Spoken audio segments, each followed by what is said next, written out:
In a significant diplomatic development, former President Donald Trump has initiated high-stakes discussions with Russian President Vladimir Putin aiming to negotiate a peace deal that could potentially end the 3-year-long conflict in Ukraine.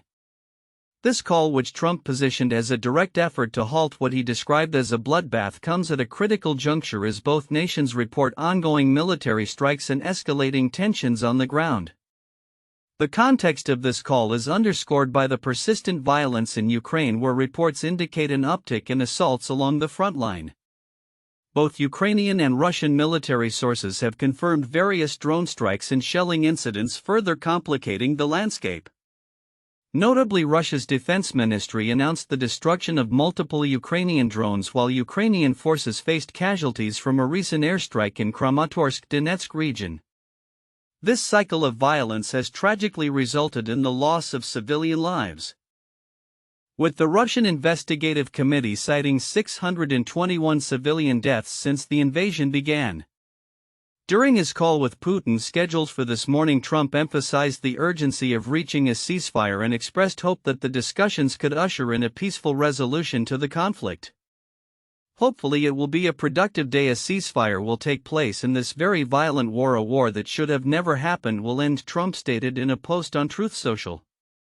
Following his conversation with Putin, Trump plans to engage with Ukrainian President Volodymyr Zelenskyy and various NATO members, further illustrating the multi-layered diplomatic effort at play. Analysts suggest that the upcoming talks could be pivotal.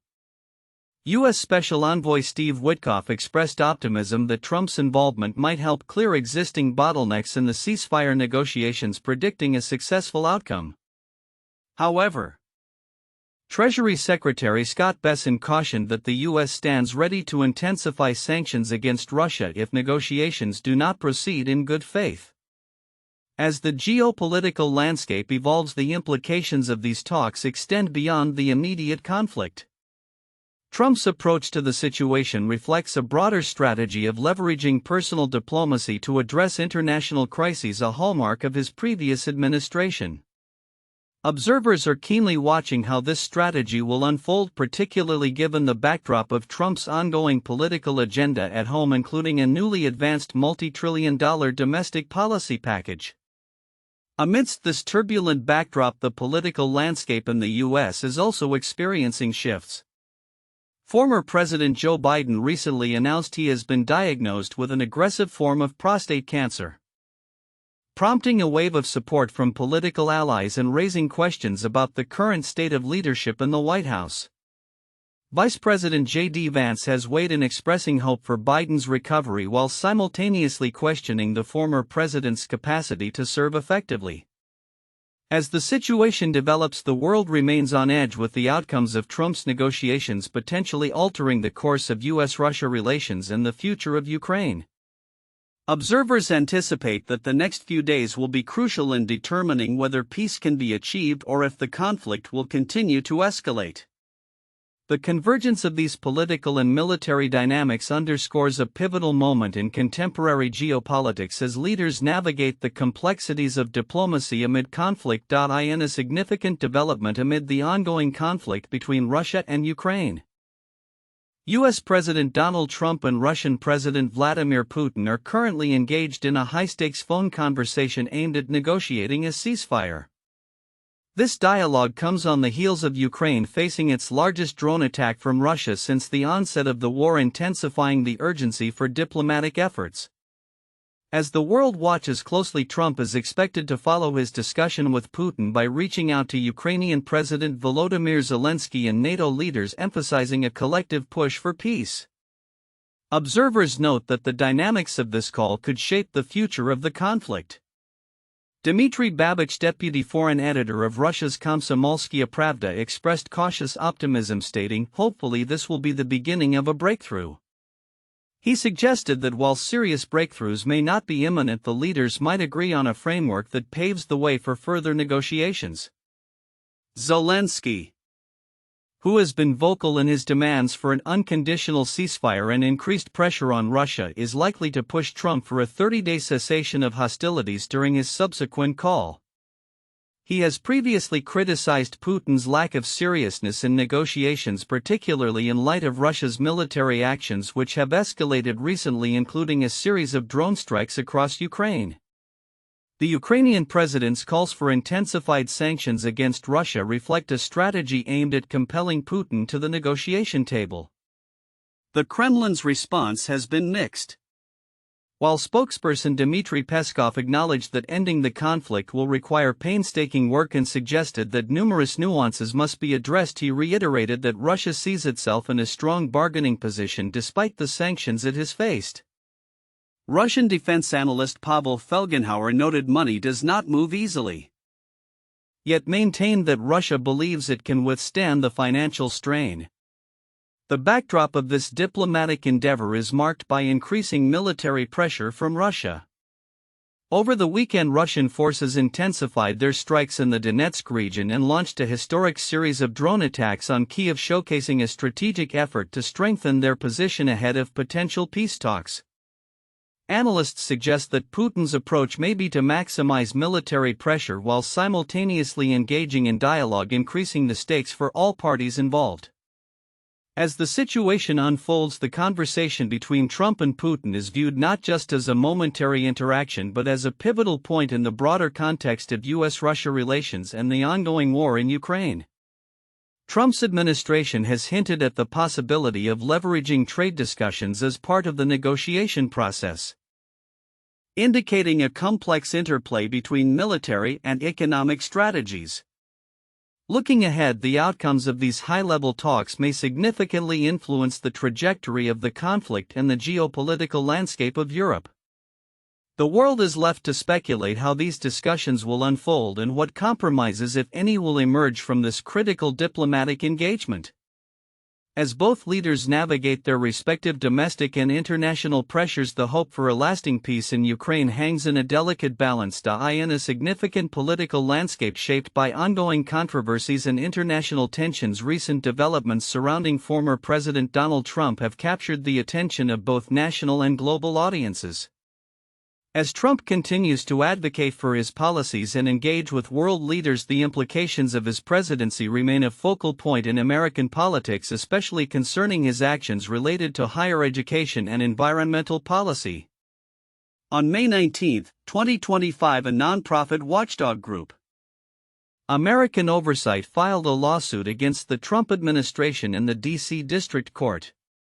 The suit alleges that the administration unlawfully withheld records pertaining to Trump's actions against Harvard University, including his attempts to revoke the institution's tax-exempt status.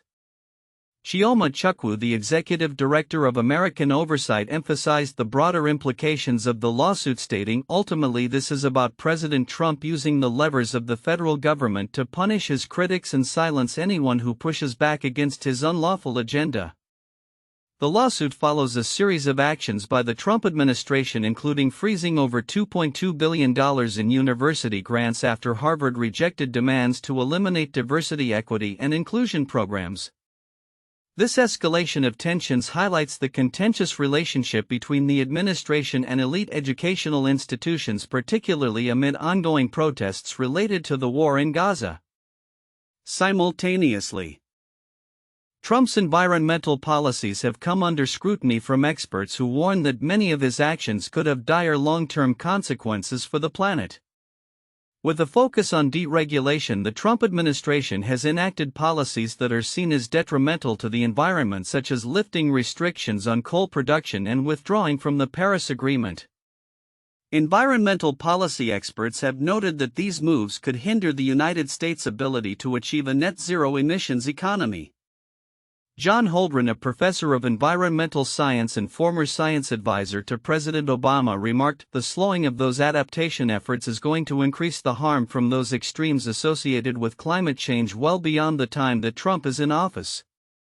The Environmental Protection Agency (EPA) has been at the center of these changes, with sweeping deregulations described as the biggest deregulatory action in U.S. history. Critics argue that these policies not only roll back essential protections but also threaten public health and environmental safety. Holly Bender, chief program officer for the Sierra Club, pointed out that these actions are reversing public-supported initiatives such as funding to replace lead pipes and reduce mercury pollution. The long-term fallout from these decisions, experts warn, could significantly impact the quality of air and water across the nation. In the larger context, Trump's recent communications with global leaders, including Russian President Vladimir Putin, reflect an ongoing effort to navigate international relations amid the backdrop of the war in Ukraine. As Trump seeks to foster dialogue with both Putin and Ukrainian President Volodymyr Zelenskyy, the outcomes of these discussions could influence geopolitical dynamics significantly. The former president's approach to foreign policy, particularly regarding contentious issues such as the ongoing conflict, demonstrates his commitment to a hands-on personal style of diplomacy that aims to reshape international relationships. As the political landscape continues to evolve, the ramifications of Trump's presidency will likely resonate for years to come. With ongoing legal challenges, environmental policy debates, and international negotiations, the future remains uncertain. Observers will be closely watching how these developments unfold, particularly as they may set the tone for future administrations and their approaches to governance. The intersection of education, environmental policy, and international relations underscores the complexity of contemporary political discourse in America as the nation grapples with the legacies of past leadership and the implications for its future trajectory. As the United States navigates the complexities of its economic landscape under President Donald Trump, a key question emerges: are workers truly benefiting from the current administration's policies? Amidst the ongoing debates surrounding tariffs, wage growth, and inflation, one statistic stands out as a crucial indicator of workers' economic well-being: real earnings. Real earnings, a metric that adjusts wages for inflation, provides insight into the purchasing power of workers. According to recent reports, real average hourly earnings saw a modest increase of 1.9% year-over-year as of April 2025. This statistic, highlighted by the White House, was presented to reinforce the narrative that Trump's economic policies are yielding positive outcomes for American workers, even as concerns linger about the potential impact of tariffs on everyday goods. While the rise in real earnings suggests that workers' paychecks are stretching a bit further, it is essential to consider the broader context. Inflation remains relatively stable, with wage growth occurring across both Trump's and his predecessor Joe Biden's administrations. However, the future remains uncertain.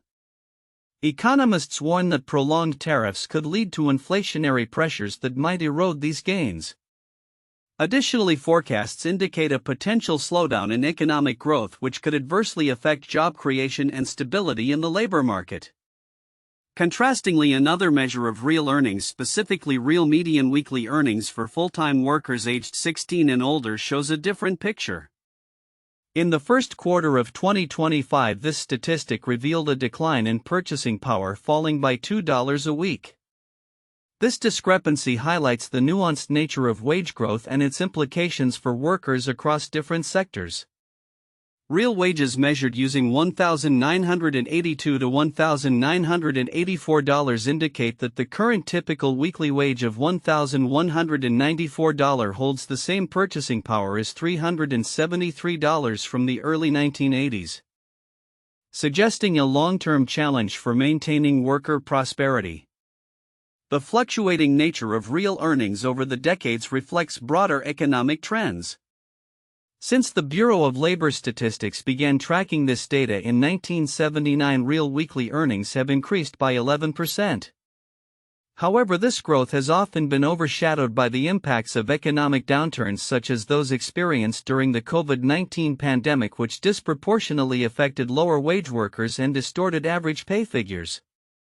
In states like Massachusetts, concerns about the Trump administration's policies are palpable.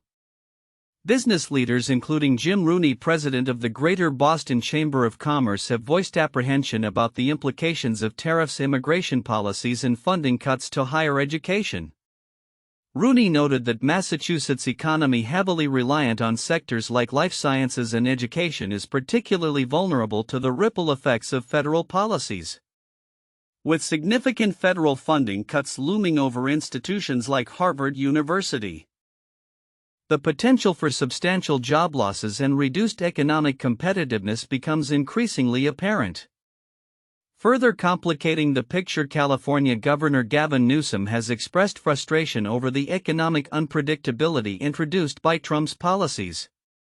The recent volatility in investment returns for the California Public Employees Retirement System (CalPERS) illustrates the broader effects of tariff implementations which led to significant losses in the pension fund's value. As Newsom grapples with budget deficits exacerbated by federal policy decisions, the need for strategic funding reallocations has sparked controversy and pushback from various stakeholders.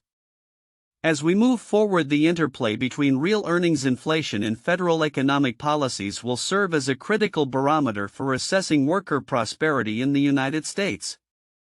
The coming months will likely reveal the true effects of Trump's economic strategies, especially as economists and policymakers closely monitor the impacts of tariffs and potential economic slowdowns.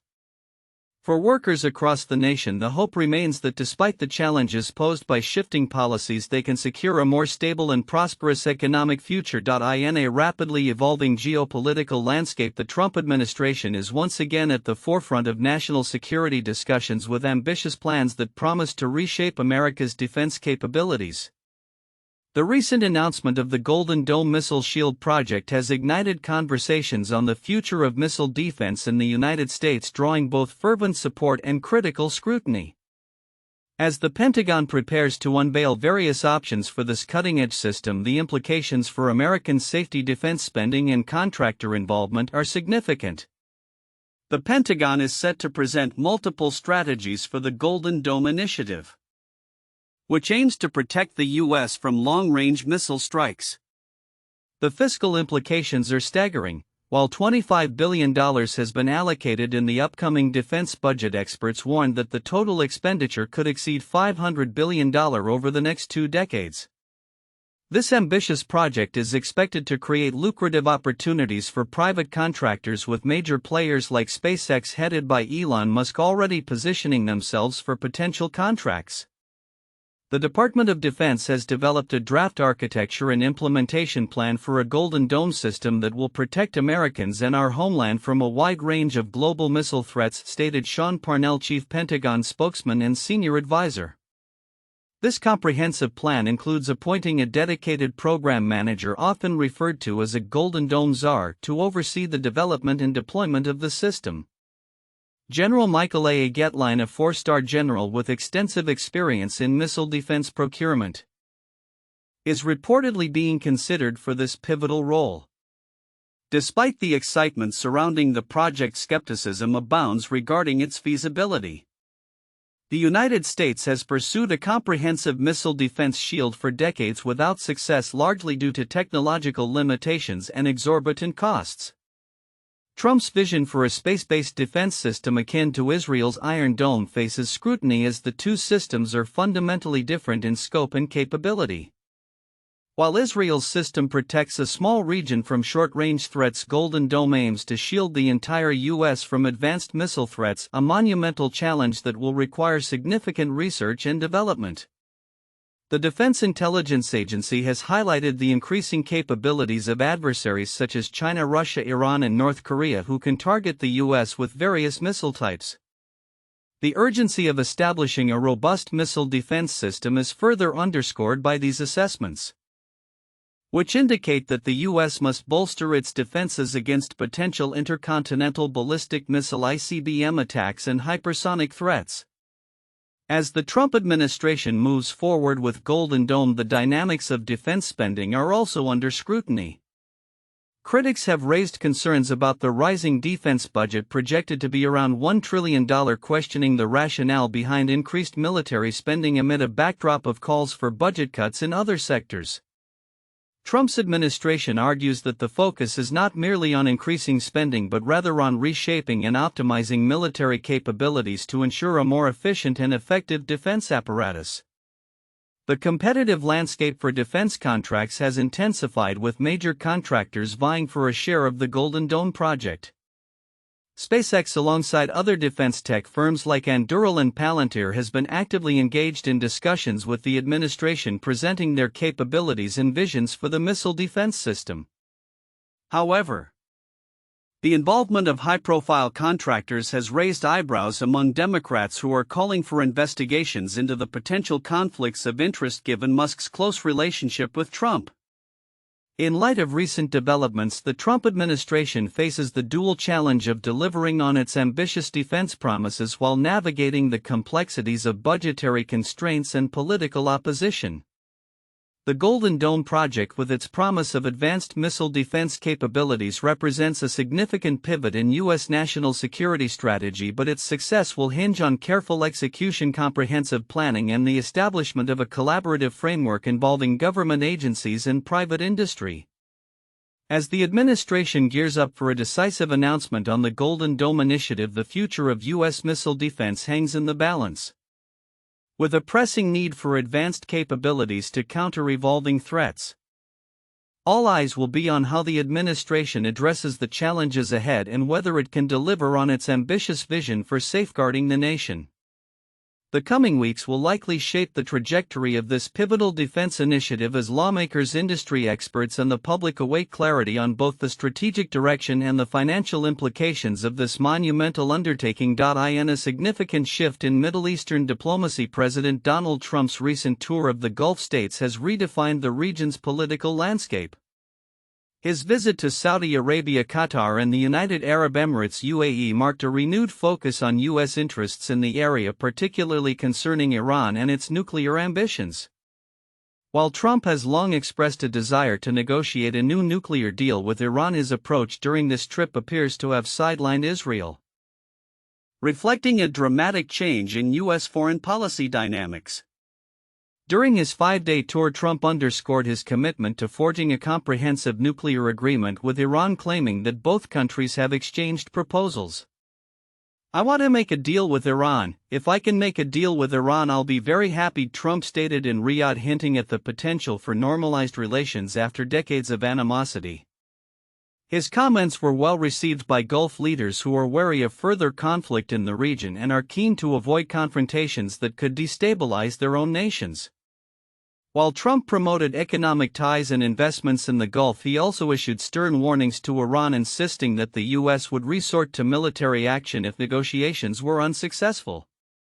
"We're getting close to maybe doing a deal without having to do this, attack Iranian nuclear sites," he noted during a press briefing. This dual approach, encouraging diplomacy while maintaining a military threat, highlights the precarious balance the U.S. seeks to achieve in dealing with Iran.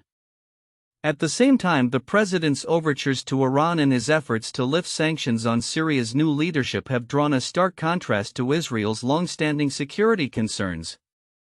Trump's decision to engage with Syrian President Ahmed al-Shara, whom Israel views with suspicion, illustrates a shift away from Israel's central role in U.S. policymaking. "This is good for Israel having a relationship like I have with these countries," Trump asserted, dismissing concerns that he was sidelining Israel in favor of Gulf alliances. The implications of this diplomatic pivot are profound. It signals a move towards a more transactional approach to foreign relations, where economic interests may take precedence over traditional alliances.